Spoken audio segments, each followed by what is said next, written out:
कि भाई अगर अमेरिका पाकिस्तान में उसामा बिन लादेन को निशाना बना सकता है और अब काबुल में ज़वाहिरी को निशाना बना सकता है, तो भारत ऐसा क्यों नहीं कर सकता?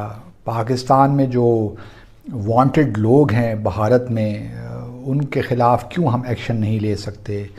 और इस ज़िम्न में 3 नाम सामने जो है वो ख़ास तौर पे मेंशन किए जा रहे हैं। एक तो दाऊद इब्राहिम, फिर हाफिज़ मोहम्मद सईद और फिर मौलाना मसूद अज़हर। मिलिट्री भी फेल हो गई है और इमरान खान भी, I consider if this report is correct, reliable, तो he is also under blemish now.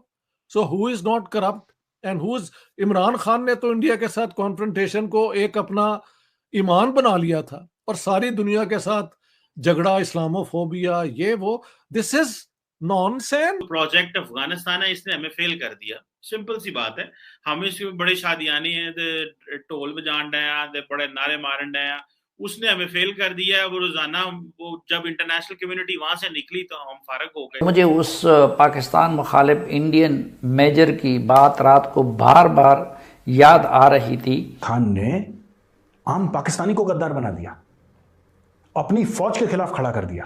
इतना बड़ा इंफॉर्मेशन वॉरफेयर का छक्का जो कि बिल्कुल स्टेडियम के बाहर गया है, हम लोग अपने ख्वाबों में पैसों से नहीं खरीद सकते थे।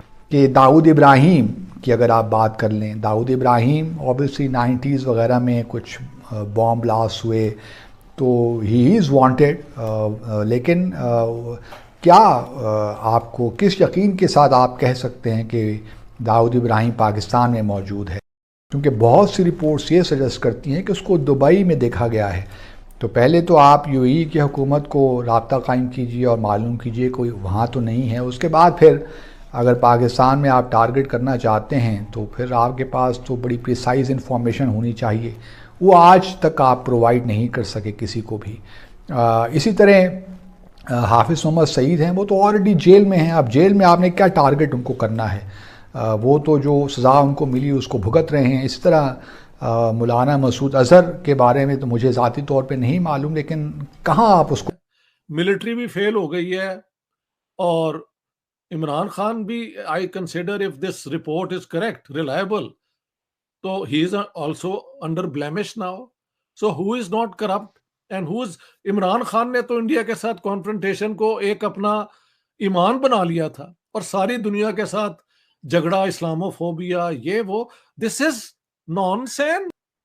फिक्सेटेड है एंटी इंडियनिज्म के अंदर, जिसकी वजह से हमें अपना डिफेंस एक्सपेंडिचर बहुत हाई रखना पड़ता है to keep level with India. और जाहिर है हमारे रिसोर्सेज तो नहीं है उसको मैच करने को।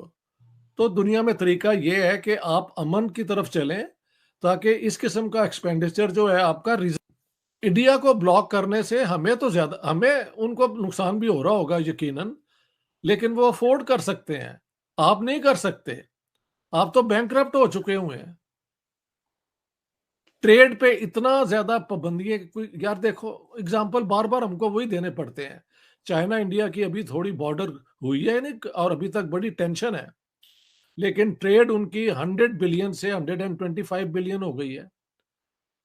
उसमें टेंशन जरूर है, जाहिर है। तो अब दो मुल्कों के रिलेशंस वो क्या कहते हैं, इक्विलिब्रियम में नहीं होंगे तो ये होगा। चाइना के और अमेरिका के ट्रेड रिलेशंस शोर जितना मर्जी बच रहा है, लेकिन दोनों they can't afford to disturb them. हमने क्या किया हुआ है कि हमारा जो सबसे ज्यादा नेचुरल ट्रेडिंग पार्टनर होना चाहिए इंडिया, उसके साथ तकरीबन जीरो। मुझे उस पाकिस्तान मुखालिफ इंडियन मेजर की बात रात को बार बार याद आ रही थी। प्रोजेक्ट अफगानिस्तान है, इसने हमें फेल कर दिया, सिंपल सी बात है। हम इसमें बड़े शादियानी है, ढोल बजान रहे, बड़े नारे मारन रहे, उसने हमें फेल कर दिया है। वो रोजाना वो जब इंटरनेशनल कम्युनिटी वहां से निकली तो हम फारग हो गए। ईरान के साथ भी हमने अफगानिस्तान की वजह से माजी में ताल्लुकात खराब किए। चाइना के साथ हमारी कैपेसिटी नहीं है कि हम उनके साथ इंगेज कर सकें। वो बहुत कुछ है, बहता दरिया है, उससे बड़ा कुछ निकाला जा सकता है। हमारी कैपेसिटी नहीं। इंडिया ने सब मुंह मोड़ लिया हो, जड़ी तुसी कहा कि आइडियोलॉजिकल वो हमारे मसाइल।